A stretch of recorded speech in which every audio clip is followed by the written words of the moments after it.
Hi everyone, welcome to my channel. Today I'm going to teach you how to make these unicorn poop cookies, and they are fairly easy, and we will be using ingredients that you may have at home. So stick around and just watch the video and let me know what you think at the bottom in the comments.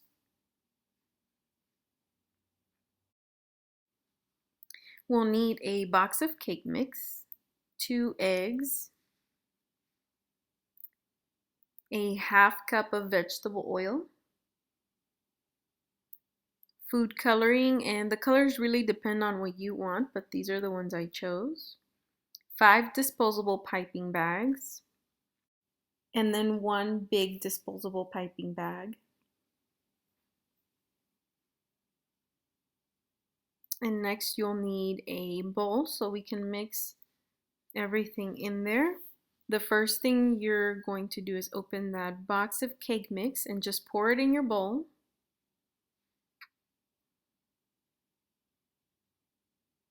The next thing is the half cup of vegetable oil,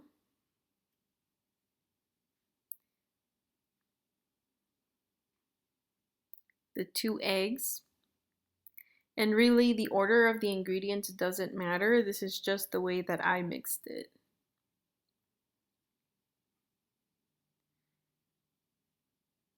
And this next step you can do with either a hand mixer, or if you have a KitchenAid mixer or something else, or if you just want to do it by hand, you are more than welcome to do that. I do have to say the batter is a little bit sticky, and it is a little bit hard to do it without a handheld mixer or a stand mixer. And I would recommend using either of those, but if you want to go the other way, you can definitely use a wooden spoon for that, and it'll probably work just as well. And then just make sure to take off all the batter from the whisks there, and then we'll just go ahead and finish everything by hand. And then next what we'll do is we'll go ahead and add the food coloring. I added 4 drops of the teal color. I think this is by Wilton. I will put this in the description box below. And the amount of color you want to add is really up to you. This is just what I did for this recipe.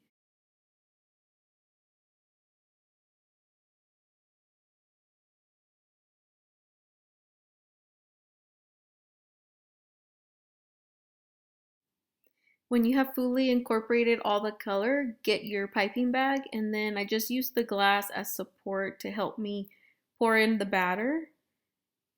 And go ahead and make sure that you squish down the batter all the way down to the piping bag so it's easier to pipe out once we're ready to pipe them onto the parchment paper.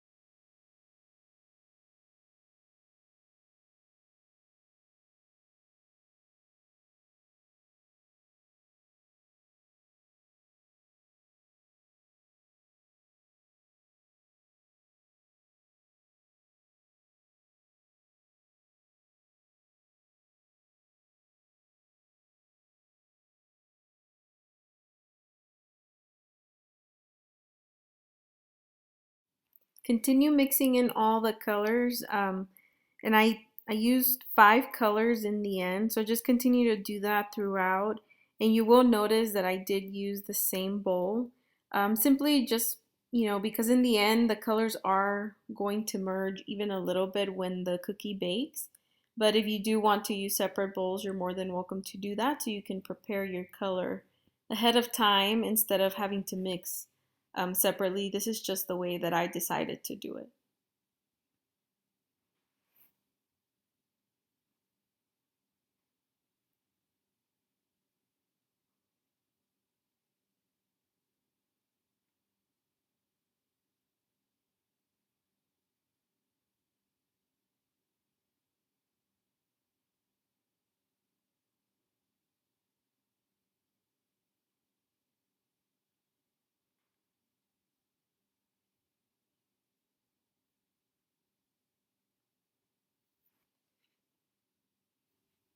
Now that we have all the colors in the batter in the bags, what you'll do is just snip off about 1/2 inch of the tip there.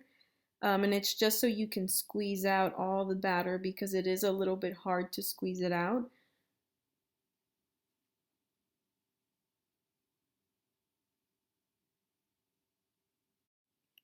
Then go ahead and put all your 5 piping bags into that big piping bag. Go ahead and snip off the end just like you did with the small ones and squeeze the batter all the way to the tip, and this is where you'll see the colors merging. Now we'll get ready for our piping, and if your parchment paper starts to lift off, you can do what I did, and I just placed the glass jar on the edge there so that it wouldn't move as much when you're piping. And then just go in a circular motion and up, kind of like you're frosting a cupcake. And it'll look like a tiny pile of rainbow poop. And also, as a side note, if you notice whatever color you pipe at the top, if you keep turning your bag, that's the color that will appear at the top of the cookie. And just keep going until you finish. And I use Bakery Bling as my sprinkles of choice. I did use 2 colors, so that's why you see me going over the cookies twice. And also keep in mind that when you bake the cookies, they will spread a little bit, so just remember not to put them too close. I did have some of them merged together, but I mean, they weren't for a customer. I just ended up giving them to a friend and I ate some myself. So that didn't really matter, but if you don't want them to merge, just keep aware of that.